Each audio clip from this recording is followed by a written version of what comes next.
When I started the group home and I studied other successful group homes, I saw that they also had a home health agency. I see that they have it.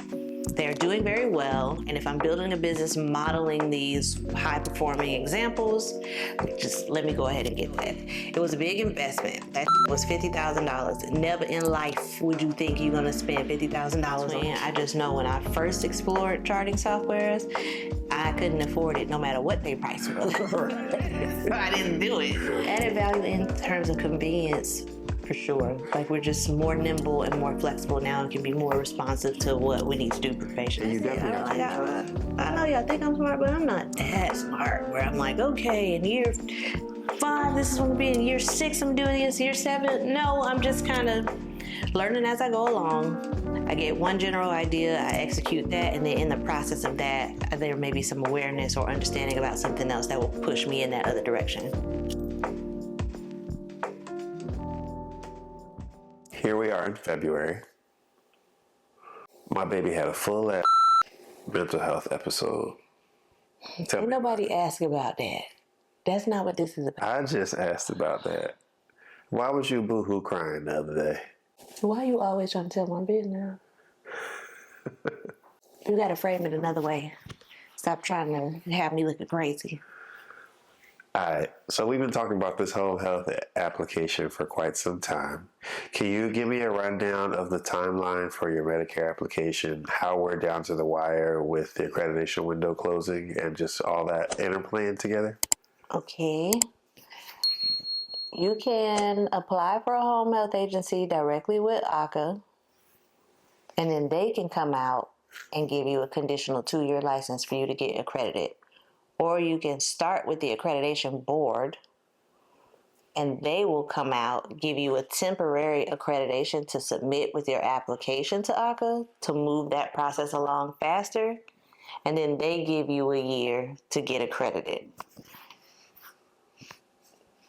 I wasted 9 months of my year. And now I'm at the very last minute trying to serve 10 clients and call for my readiness to get an audit of all the documents related to the staff that was hired and the 10 clients that were served. And in that, you have to apply for Medicare at the same time. Well, Medicare, we started the application over the summer. Then we had an issue with not receiving any mail from them, which we didn't find out until December that we weren't receiving the mail. And they still had fingerprints and different documents they wanted to request. And so then January, I got a letter saying that I need to submit new bank statements and for them, you have to have $98,340.71 in your business bank account to qualify. We had that in the summer when we initially submitted. Well, we've been operating since then, so that wasn't there anymore. And they were just like, oh, well, you either put up or shut up.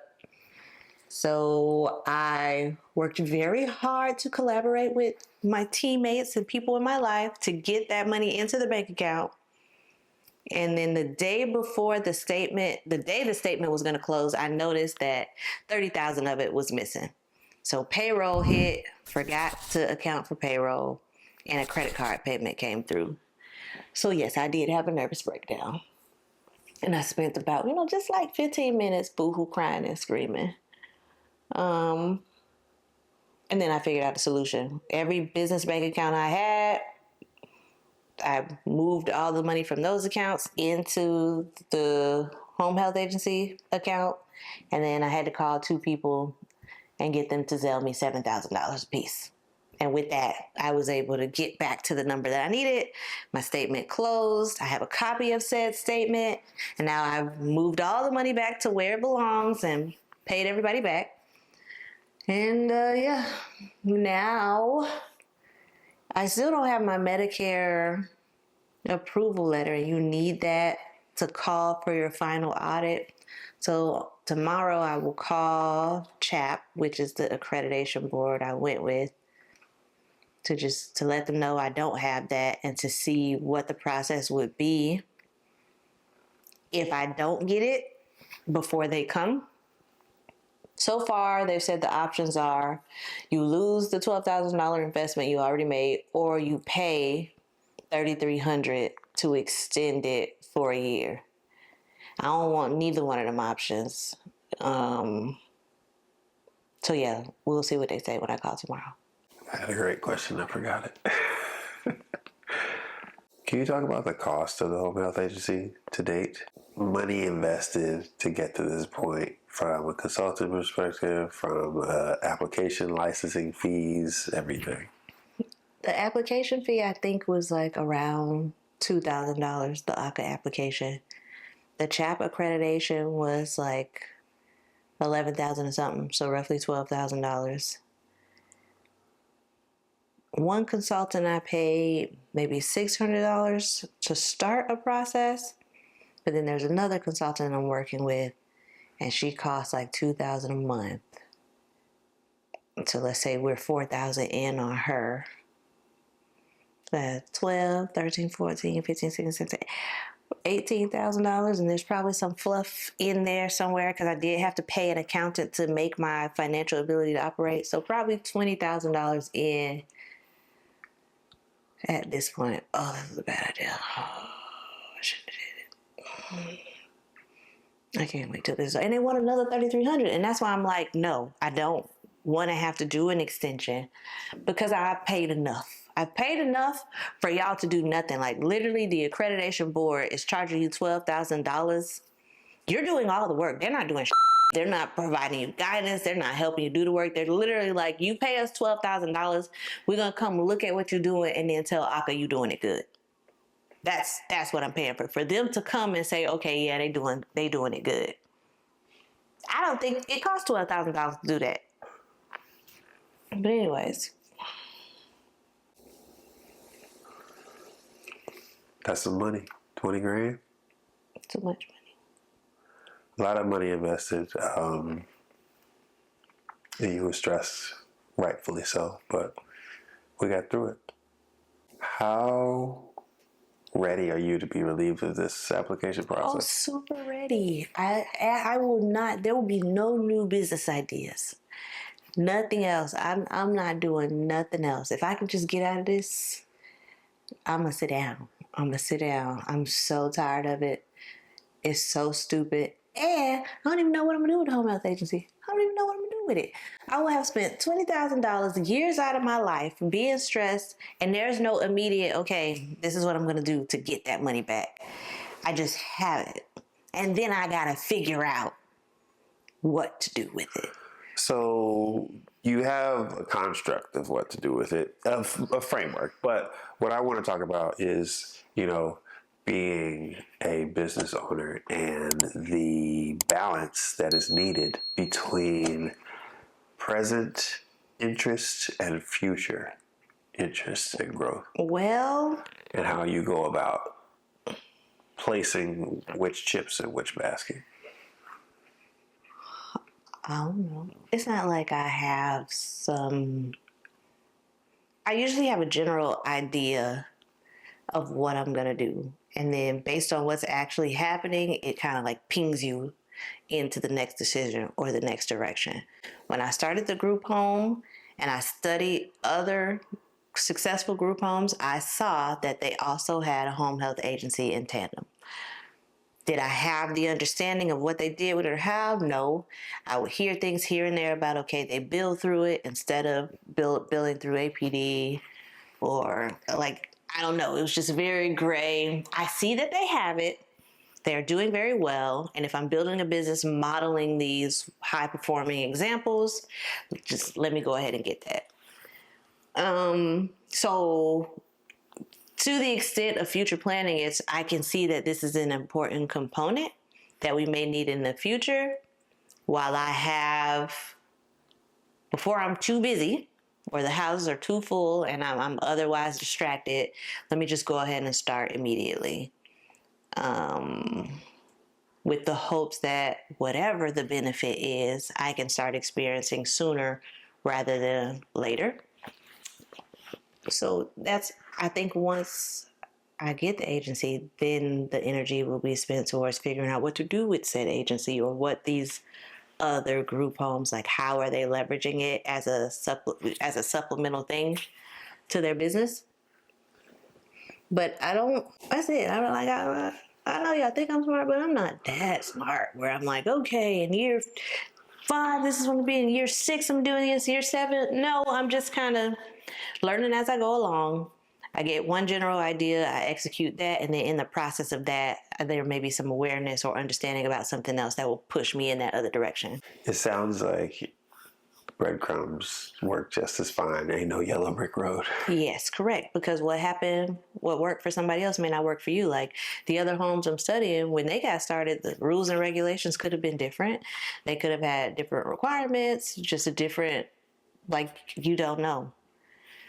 So even though you're listening to what I experienced and what I'm doing it, like when I applied, it was a paper application. Now when you apply, it's online now. When I applied, the city of Orlando wasn't enforcing fire sprinklers to be in a home. Now anybody that applies, they have to have that. So no matter what you hear or who's telling you what, when you go through it, your experience is going to be unique to what's happening when you are doing it based on who you are and how you do things. You had a call with the software company that you chose for your charting. Question for you, can you just talk about the pricing for the one you chose versus the other competing options as well? I don't know. I chose the software company that the consultant recommended. And they're like maybe $200 or $300 a month for that software. When I got quotes for all the other companies, that was like 2 years ago at this point. I don't know. I don't remember. So I don't know if they were high, low, in between. I just know when I first explored charting softwares, I couldn't afford it no matter what their price was. So I didn't do it.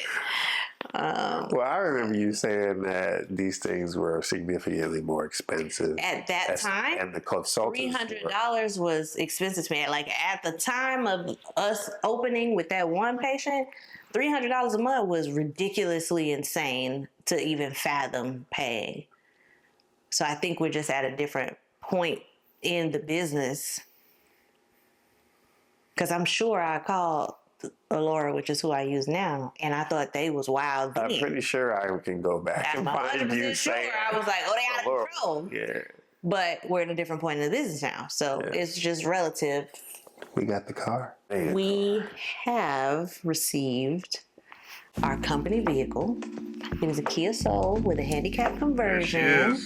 And we've gone to 2 doctor's appointments so far in it, and it is awesome. This is going to make things so much better. Because minivans and things, those are bigger, harder to navigate, hard to pull into certain spaces. At the hospital that we have to go to a lot of times, their valet area gets very crowded. And just having the little compact Kia Soul makes it so much easier to maneuver, one, for me. The patient visit is super easy, rolls in. There you go. Like, I don't know what else to say, but I'm very happy with the car choice that I made. Hey, it smile. works. We're not waiting on transportation raggedy no more. Sitting nowhere for 2 hours waiting for them to decide to pick us up.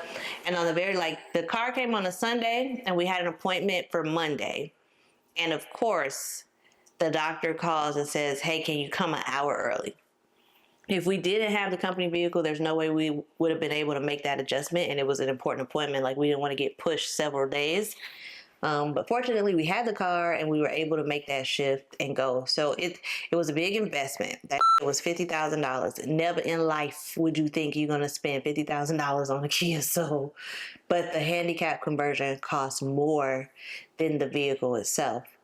And a lot of that is just my choice and preference for the type of vehicle I wanted. There are many handicap vehicles that you can buy used for less, or buy a used vehicle and then go do the conversion for less.